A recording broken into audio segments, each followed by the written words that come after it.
I was in a writer's group when I was in Washington. It's a nice thing to like to be without bringing something you'd written, something new.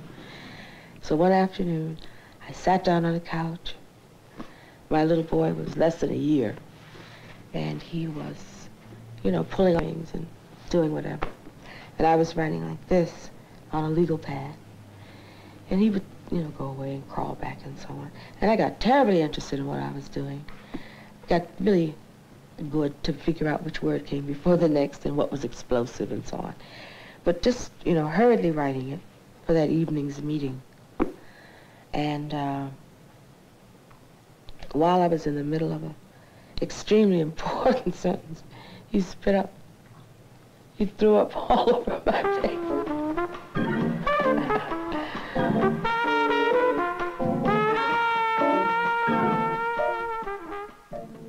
The funny part is that I wrote around it. I mean, you know, every woman knows that you know they spit up all the time. That I could take care of, but I might not get that sentence again. Following her graduation from Howard University, Toni Morrison obtained what she describes as a shaky M.A. from Cornell. And for the next 8½ years, she taught English. First at Texas Southern University, and then at her alma mater, Howard. I will call him now. I mean, not this instant. In 1966, she was hired by Random House, beginning in Syracuse as a textbook editor, and a year later moved to New York City. By this time, she had acquired 2 children and a divorce. Her first novel, The Bluest Eye, was published in 1970. Serious writing began really after I took the job as a textbook editor.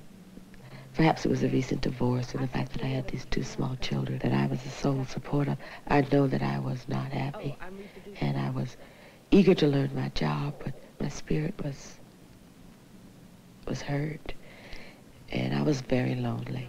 So the writing became a thing to do, you know, after the children were asleep.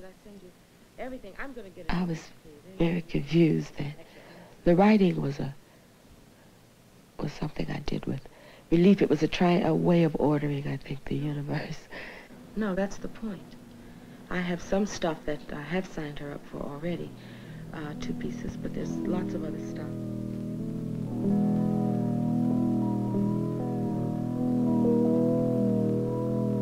There was a woman named Ivy who seemed to hold in her mouth all of the sounds of Pauline's soul. Standing a little apart from the choir, Ivy sang the dark sweetness that Pauline could not name. She sang the death-defying death that Pauline yearned for. She sang of the stranger who knew. Precious Lord, take my hand, lead me on, let me stand. I am tired, I am weak, I am worn. Through the storms, through the night, lead me on to the light. Take my hand, precious Lord, lead me on. When my way grows drear, precious Lord, linger near. When my life is almost gone, hear my cry, hear my call. Hold my hand, lest I fall. Take my hand, precious Lord, lead me on. Thus it was that when the stranger, the someone, did appear out of nowhere, Pauline was grateful, but not surprised. He came, strutting right out of a Kentucky sun on the hottest day of the year. He came big, he came strong, he came with yellow eyes, flaring nostrils, and he came with his own music. Pauline was leaning idly on the fence, her arms resting on the cross rail between the pickets. She just put down some biscuit dough and was cleaning the flour from under her nails. Behind her, at some distance, she heard whistling, one of those rapid, high-note riffs that black boys make up as they go while sweeping and shoveling or just walking along. A kind of city street music where laughter belies anxiety and joy is as short and straight as the blade of a pocket knife. She listened carefully to the music and let it pull her lips into a smile. The whistling got louder And still she did not turn around, for she wanted it to last. While smiling to herself and holding fast to the break in somber thoughts, she felt something tickling her foot. She laughed aloud and turned to see. The whistler was bending down, tickling her broken foot and kissing her leg. She could not stop her laughter, not until he looked up at her, and she saw the Kentucky sun drenching the yellow, heavy-lidded eyes of Charlie Breedlove. When I first see Charlie, I want you to know it was like all the bits of color from that time down home, when all us children went berry picking after funeral, and I put some in the pocket of my Sunday dress, and they mashed up and stained my hips. My whole dress was messed up with purple. It never did wash out. Not the dress, nor me. I could feel that purple deep inside me, and the lemonade Mama used to make when Pap came in out of the fields. It'd be cool and yellowish, with seeds floating near the bottom.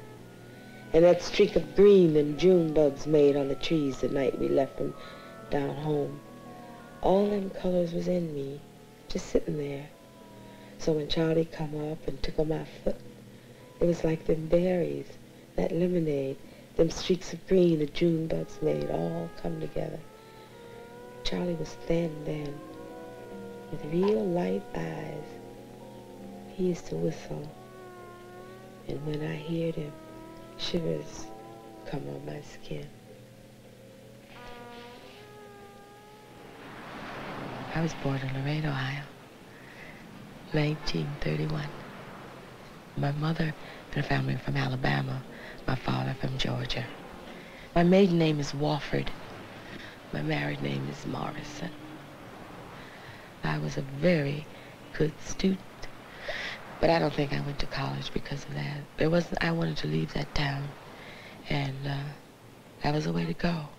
I chose Howard because it was a black university, and I really wanted to be among what I thought would be intelligent black people by the boatload. Although she and her sons now have an apartment in New York City, Toni Morrison's real home is an hour's commute away in the town of Spring Valley in Rockland County, New York. So she said, it's across the river. She took me to her real estate person who showed me 11 houses in that day. And my mother says to me, you moved all the way to New York to live in a place that looks like Laredo, Ohio.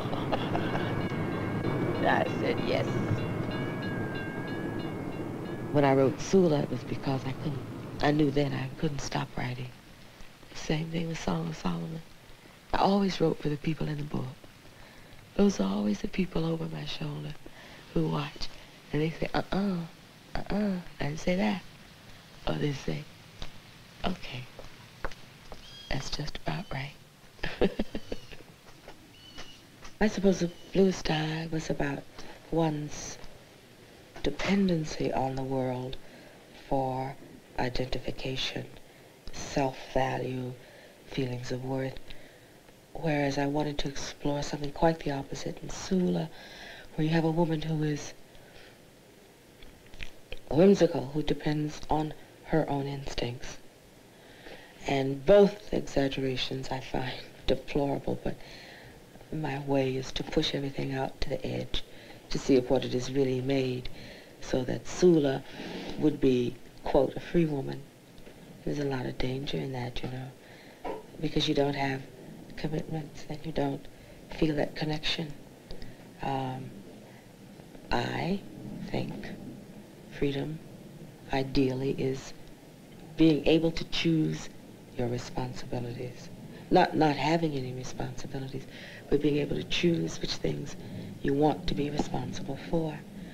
And so she is paired with a friend, Nell, who is the salt of the earth, who takes on the responsibilities of her children and whatever, as opposed to her very close friend, who has none, accepts none, and really and truly operates out of whim, and whatever mood strikes her. Eva was mean. Sula even said so. There was no good reason for her to speak so, feeble-minded or not, old, whatever, even knew what she was doing, always had. She'd stayed away from Sula's funeral and accused Nell of drowning Chicken Little for spite. The same spite that galloped all over the bottom, that made every gesture an offense, every off-center smile a threat, so that even the bubbles of relief that broke in the chest of practically everybody when Sula died did not soften their spite and allow them to go to Mr. Hodges' funeral parlor or send flowers from the church or bake a yellow cake. She thought about Nathan opening the bedroom door the day she had visited her and finding the body. He said he knew right away she was dead, not because her eyes were open, but because her mouth was. It looked to him like a giant yawn that she never got to finish. He'd run across the street to Teapot's mama, who, when she heard the news, said, "Ho!" like the conductor on the train when it was about to take off, except louder. And then she did a little dance. None of the women left their quilt patches in disarray to run to the house.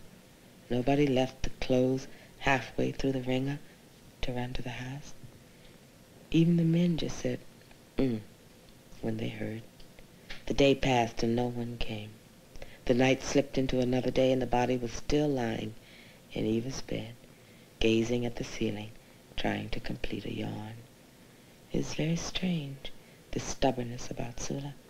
For even when China, the most rambunctious whore in the town, died, whose black son and white son said when they heard she was dying, "She ain't dead yet." Even then, everybody stopped what they were doing and turned out in numbers to put the fallen sister away. It was Nell who finally called the hospital, then the mortuary, then the police, who were the ones to come. So the white people took over. They came in a police van and carried the body down the steps past the 4 pear trees and into the van for all the world, as with Hannah. When the police asked questions, nobody gave them any information. It took them hours to find out the dead woman's first name. The call was for Miss Peace at 7 Carpenter's Road. So they left with that, a body, a name, and an address. The white people had to wash her, dress her, prepare her, and finally lower her. It was all done elegantly, for it was discovered that she had a substantial death policy.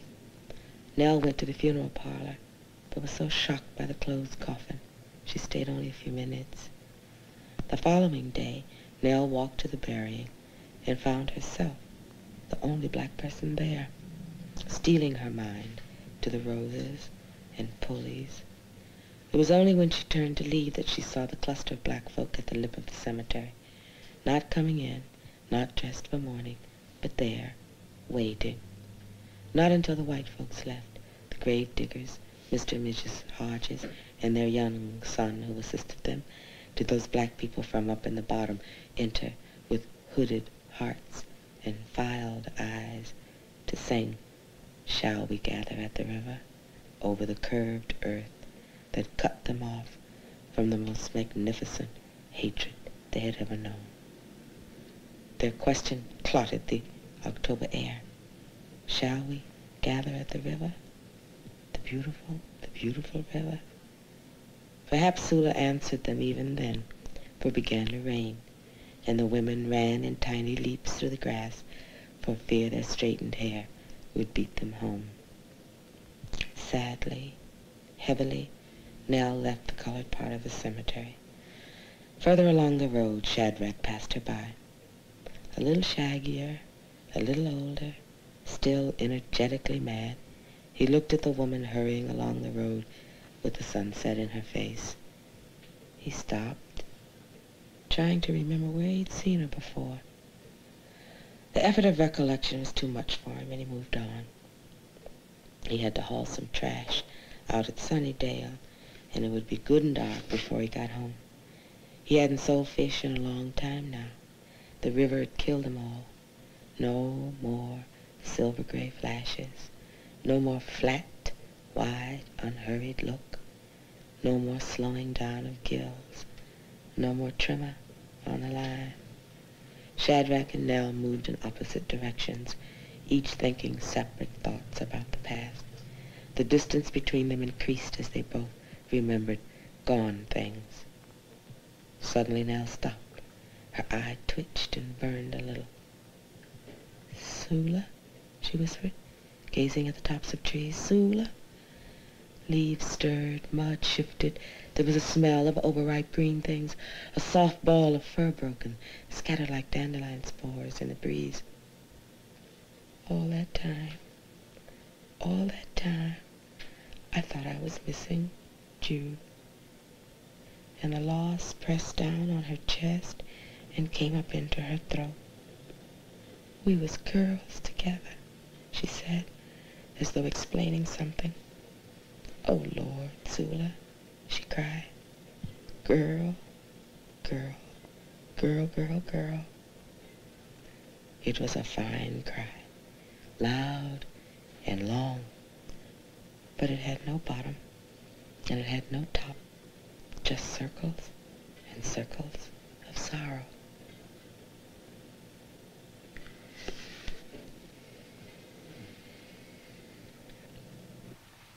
Toni Morrison's third novel, Song of Solomon, published by Knopf in 1977, received wide critical praise. It also became a Book of the Month Club selection. All of this meant that, although she continued to work as an editor, Toni Morrison was catapulted into star status as a literary celebrity. When I went to Lorain, Ohio, my hometown, and a woman, she said, "I read so much about that woman's book, I thought I'd buy it." She said, but I went upstairs, and there she was in that low-cut dress. So she returned the book. The Dodgers just scored 2 runs in the top of the first. Now there he is fixing it in 2 time runs. history. So we know exactly when it is. Well, they're going to have to. They're going to play that full run, right? Exactly, and tomorrow night is going to be the first. Do you know that I could have... I edited Muhammad Ali's autobiography. I edited Angela Davis's autobiography. I edited a book that got a lot of attention. I love that book a lot, called The Black Book. It's a very exciting project for me. I would like to stop writing around the edges of the day and, in the automobiles and places like that.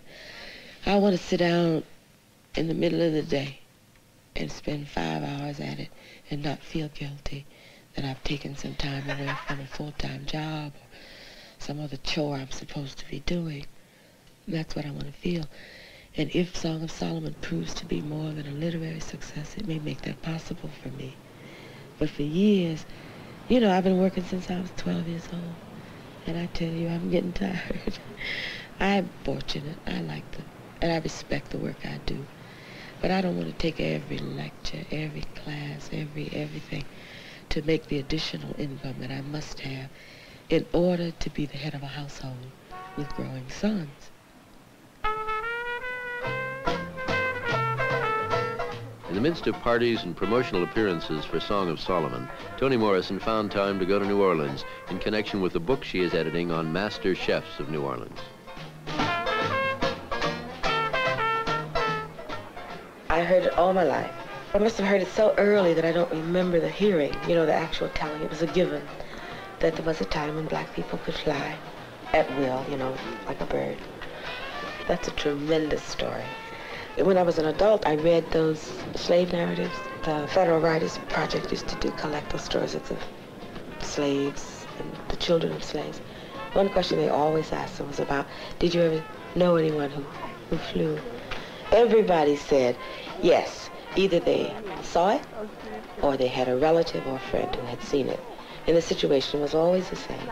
Somebody got fed up and ran out into the fields and whirled and whirled and whirled. It flew away. Man, greater love has no woman in the world. I tell you. The only way I got down here, I went. They said, well, where'd he go? They say back to Africa.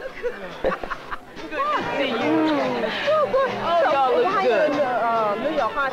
New York is all right. This is where the action is down here. So I was very concerned about that being not a metaphor for anything.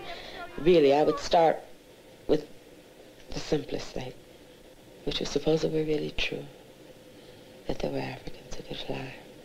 Literally true.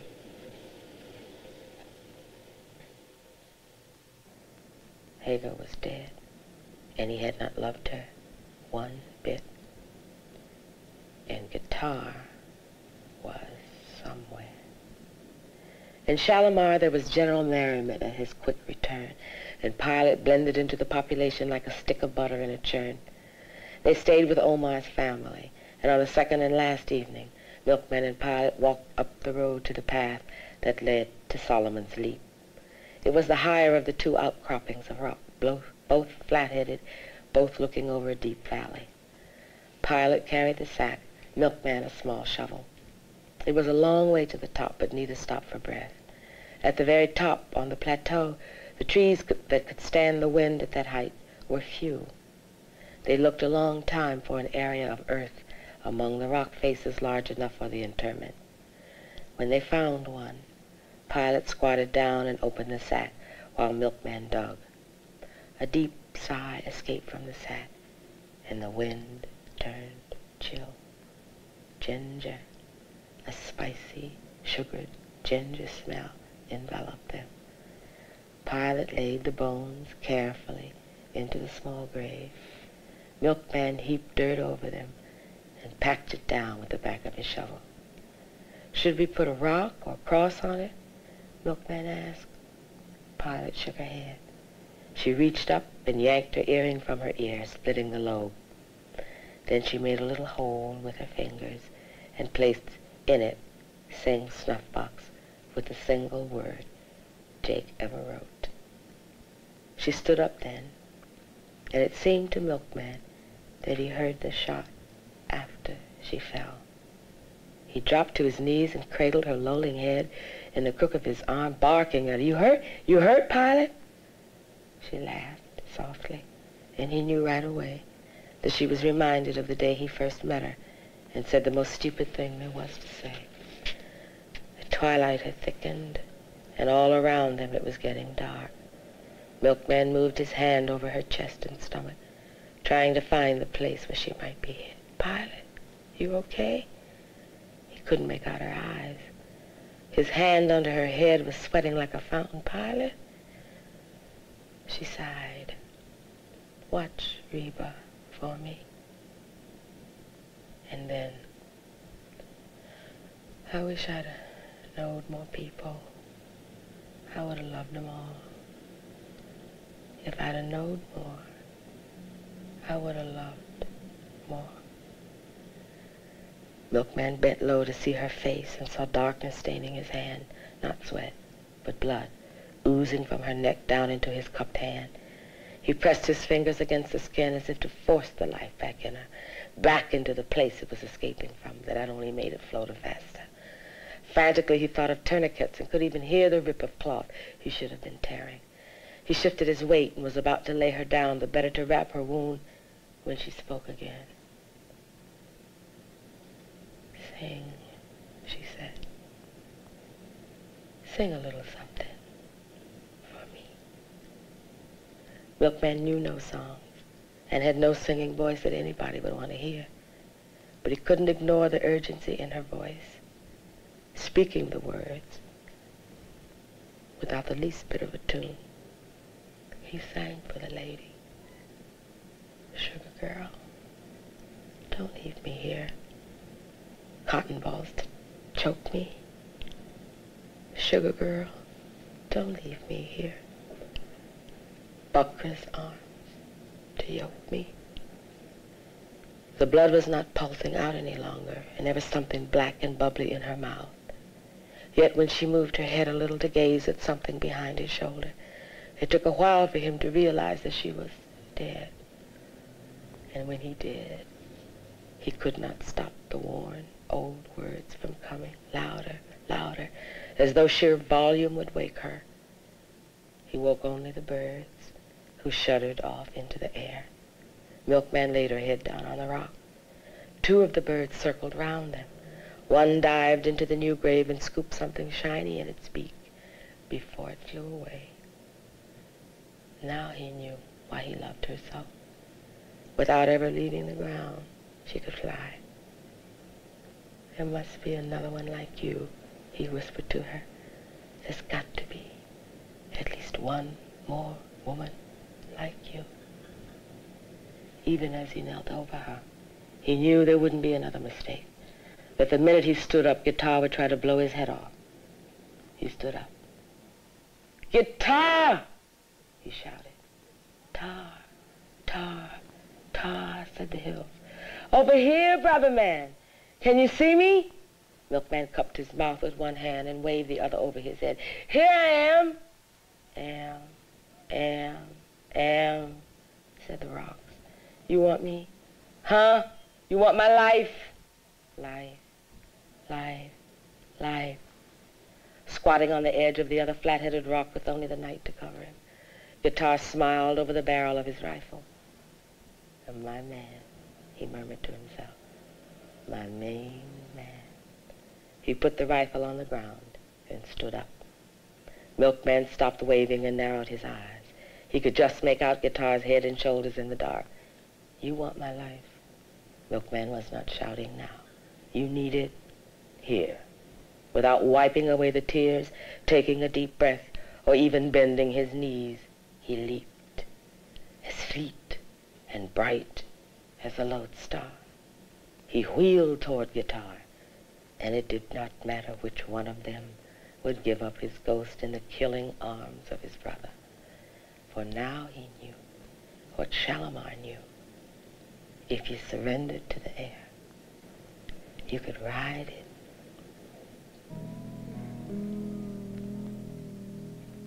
I'm just so happy that the novel that I'm thinking about now came so fast after Song of Solomon. I was very depressed after I finished Song of Solomon, as I think many writers are when they get through with the work. So I was lying in bed and I just felt so sorry for myself. I mean, a delicious pit of nobody loves me. My hands are shaped wrong.